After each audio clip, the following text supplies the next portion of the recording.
శ్రీ హనుమాను గురుదేవులు నాయద పలికిన సీతారామ కథ నీ పలికెద సీతారామ కథ. జంబుమాలిని సర్వసైన్యమును ఒక్క వానరుడు ఒక్కడగించెను.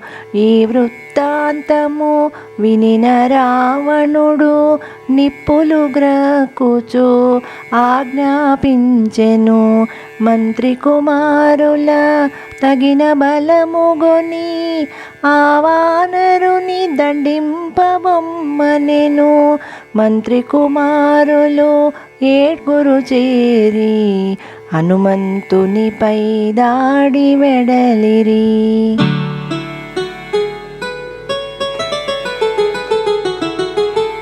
మంత్రిసుతులను సర్వసైన్యమును మారుతి త్రుటిలో సంహరించెను. ఎటు చూచినను మృతదేహములు, ఎటుబోయినను రక్తపుటేరులు. ఈ వృత్తాంతము వినిన రావణుడు కొంత తడవు యోచించి పల్కెను.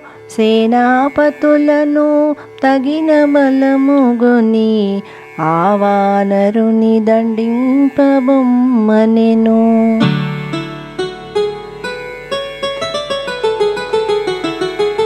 సేనాపతులను సర్వసైన్యమును పవనకుమారుడు నిర్మూలించెను.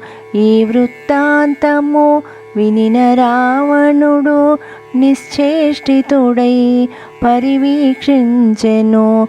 తండ్రి చూపులు తనపై సోకగా అక్షకుమారుడు దిటవుగా నిలువగా రావణుండు పల్కే కుమారునిగని ఆ వానరుని దండింపవమ్మని.